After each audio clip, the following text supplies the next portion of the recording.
আগের হাসিনা রেজিম যদি আর 6 মাস যদি থেকে যেত, এখন যারা চারিপাশে আছেন তাদের 14 আনাকে কিন্তু চারিপাশে কিন্তু দেখা যেত না। আমাদেরকে লড়তে লড়তে মরতে মরতে অনেকের হয়তো ফাঁসির কাস্টে বন্দুকের জায়গায় হতো আমাদেরকে দাঁড়াতে হতো। আর এই সরকার তো ধরুন, তাকে বলা দরকার যে আপনারা যে দৌড়টা শুরু করেছেন, দৌড়টা কোথায় আপনি থামবেন, জ্যোতি চিহ্নটা কোথায় আপনি দাঁড়াবেন। এবং এই সরকার যদি একটা গ্রহণযোগ্য নির্বাচনের মধ্য দিয়ে মানুষের গণতান্ত্রিক আকাঙ্ক্ষাকে ধারণ করে নির্বাচন দিয়ে যদি বেরিয়ে যেতে পারে, নিশ্চয়ই এই সরকারকে আমরা সাধুবাদ জানাবো।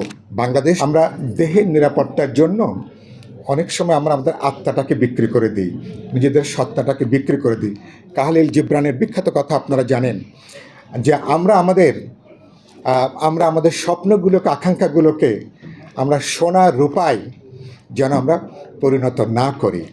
কারণ আপনাদের লেনিন তলস্তয়ের সাহিত্যকে বলেছিলেন রুশ বিপ্লবের দর্পণ।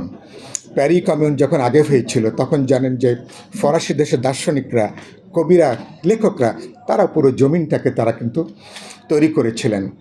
বাংলাদেশের দুর্ভাগ্যে আমরা আমাদের মুক্তিযুদ্ধ বা এত অসাধারণ অনেকে অনেক ভূমিকা পালন করেছেন, হয়তো ওরকম কোনো হয়তো আমরা এখনও পর্যন্ত পাইনি।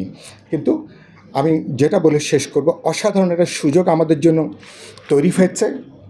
কবি লেখকদের মধ্যে ভয়ের যে জায়গাটা ছিল, আতঙ্কের যে জায়গাটা ছিল, দোলাচল ছিল, দ্বিধা ছিল।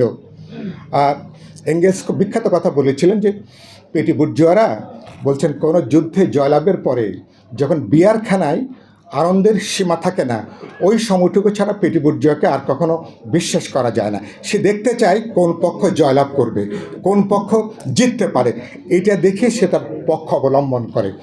আমি নিশ্চয় খুব বাড়িয়ে বলছি না এটা।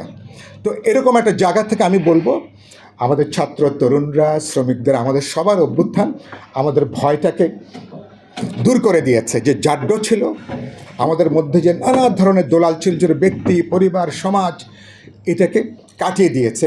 চলেন এটাকে ধারণ করি আমরা। নতুন যে বিশাল সম্ভাবনা, সেই সম্ভাবনার দিক হচ্ছে কোনো উস্কানিতে আমরা পা দেব না। এক, আমাদেরকে বিভক্ত অনৈক্য তৈরি করবার যে জায়গাটা তৈরি হয়েছে তাকে বাড়াবো না। গত 3 মাসে কিছু কিছু ফাটল তৈরি হয়েছে আন্দোলনের শক্তিগুলোর মধ্যে।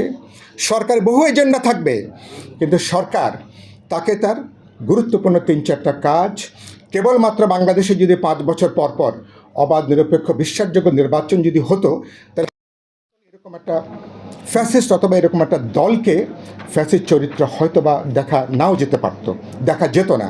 সুতরাং শেষ পর্যন্ত আপনাকে প্রয়োজনীয় সংস্কারগুলো করে অবাধ, নিরপেক্ষ, বিশ্বাসযোগ্য নির্বাচন করতে হবে। এবং এই লড়াইয়ে কবি, শিল্পী, সাহিত্যিক, সঙ্গীত, আমাদের মধ্যে একটা আত্মিক, বুদ্ধিবৃত্তিক, সাংস্কৃতিক, আমাদের নানা পার্থক্যের পরও বৈচিত্র্যের মধ্যে ঐক্যটা কীভাবে আমরা তৈরি করতে পারি, মনে করি এটাই হচ্ছে গুরুত্বপূর্ণ কাজ। রাজনীতিকরা একা, অন্তর্বর্তী সরকার একা এই পরিস্থিতি মোকাবেলা করতে পারবে না। আপনারা যারা চিন্তার জগতে, মনন জগতে, বুদ্ধিবৃত্তিক জগতে যারা আপনার অসাধারণ ভূমিকা পালন করছেন, চলেন আমরা এটা একটা সম্মিলিত একটা অর্কেস্ট্রার মতন। এই অর্কেস্ট্রাটা যদি আমরা যুথবদ্ধ করতে পারি, আমি বিশ্বাস করি এবারকার 1971 যেভাবে আমাদের স্বপ্ন দুঃস্বপ্নে পরিণত হয়েছিল, 90 আমরা যখন একসাথে ছিলাম, এই 9 বছরে আমার বন্ধু আবিদ সাইদ খান সহ এখানে অনেকে এখানে আছেন, সে আশা যেন হতাশায় পরিণত না হয়। এবার আমরা অঙ্গীকারবদ্ধ, পুরনো ফ্যাসিস্ট জমানায় ফিরে যাবার কোনো সুযোগ নেই। আমরা রাষ্ট্র, সমাজ, সংবিধান, এর একটা গণতান্ত্রিক পুনর্গঠনের মধ্য দিয়ে বাংলাদেশ সামনে হাঁটবে। এবং সেই লড়াইয়ে আমরা আপনাদের সাথে কাঁধে কাঁধ মিলিয়ে, পায়ে পা মিলিয়ে আমরা কিন্তু চলতে চাই।